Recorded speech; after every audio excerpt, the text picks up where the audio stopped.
What's up, boys? We're back again with another episode of First Reactions to First Listens. And today I'm going to take you to an artist that we all know his hit song. He's a one-hit wonder, I guess you can put him at.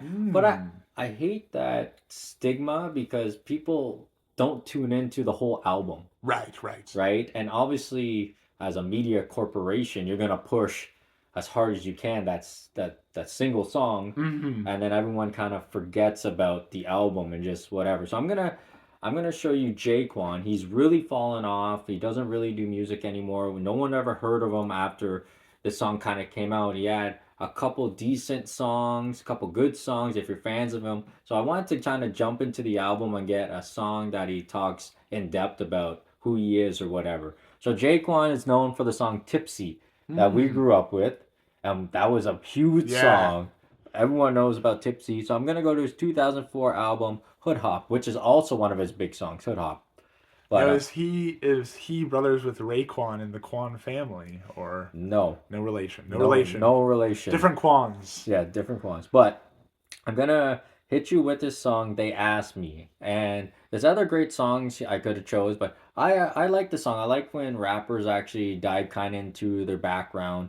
And who knows if it's true or whatever, but I kind of like the stories they tell kind of going into, personal stuff. Right, okay. Right? Just like a lot of indie rock and all this stuff. Yeah. That we kind of do. It's all kind of personal stuff. Autobiographical. So, yeah. So this is off his album Hood Hop from 2004.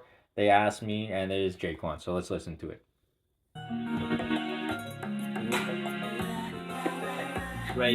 What year you said? 2004. Okay. I hear that 2004 instrumental already. And he was very young when all this happened, so I don't know how. He looks like a young kid there. He must have been like 19 or 23 or something. Looks pretty baby faced. How you know so much at 17? What you mean? 17. You never seen a dysfunctional team. Mama cared for me, Papa wasn't there for me. Older brother so dope and mirth blurred for me. Times got hard, I had to get harder. Let me take that back, I had to get smarter. 16, I had me a daughter. Hold up, j-kwon, let's get shit in order. Baby mama, that's a whole nother story. Both too young, both too horny. Cell phone rung, but I didn't answer. Check my voicemail, my grandma got cancer. Now she laying up in the old folks home. When it seemed like yesterday she was home. A month later, stroke pop up, her brain cells gone. The last thing she said was let no one steer you wrong. They asked me. So I'm gonna stop it there. This is why I like this song, because he's kind of going through his life cycle. So 16, he gets a girl pregnant. And he explains at 16, we're all hot and horny, you know what I mean? And then he's got a phone call, he didn't answer, and his grandma has cancer, and then a tumor comes up, and then she passes. So this is different from Tipsy. Yeah, you realize within the first couple lines that the song is almost like a tragedy. Like, and you hear it in his voice, he's almost like, his delivery is almost like, when you hear someone like crying. Yeah, like at that state where he's holding it in. Yeah. So right now he's doing a good job for someone that's labeled as a one-hit wonder.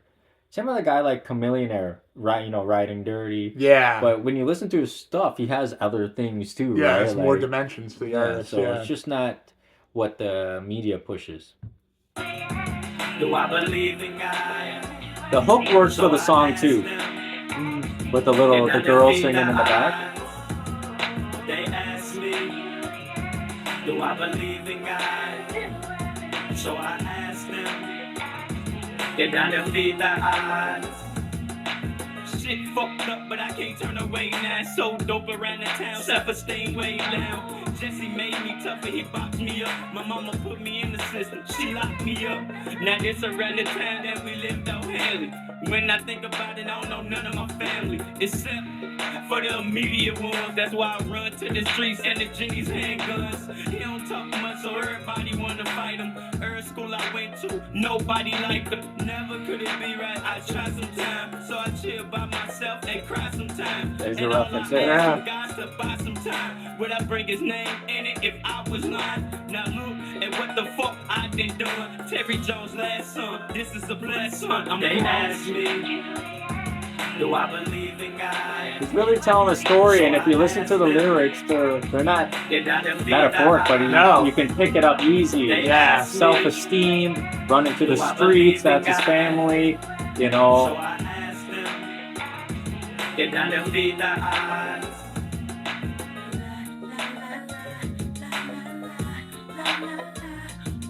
Now they ask me, how you know so much at 17? What you mean? You never seen a dysfunctional team?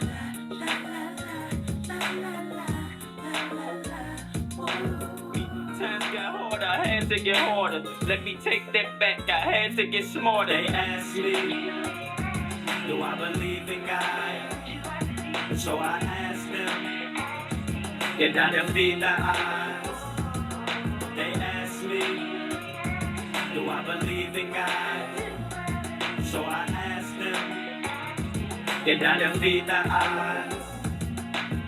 You know, I mean, it's okay to cry right now. If you standing by your grandma, your mom, your brother, your sister, hug them, kiss them, tell them you love them. Cause I wish I had the chance to do it. You know?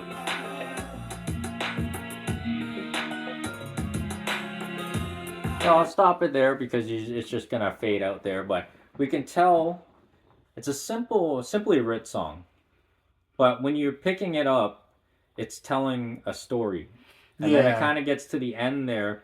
A lot of people that portray tough and gangster, they don't like to cry in front of their friends. So that's why he's saying, hey, when you're around your family, it's okay to cry because they're the ones that should pick you up, right? Yeah. So what's your first reaction to hearing a guy, j-kwon, known as a one-hit wonder artist, and hearing something different that's not radio push that was featured on his album? Yeah, I enjoyed it. I thought it was very introspective. The fact that he's clearly a young artist when he made this still, and he's able to reflect on his past, what would have really been his very recent past, his teenage years. I'm sure when he recorded this album, he's still able to reflect and able to understand how his environment forced him to mature much earlier than most people, and he's not doing it in an overly macho or aggressive fashion like you hear in a lot of hip hop, where he's depicting mostly having to commit acts of violence at a young age. It's more he's talking about having to be emotionally mature and strong to endure his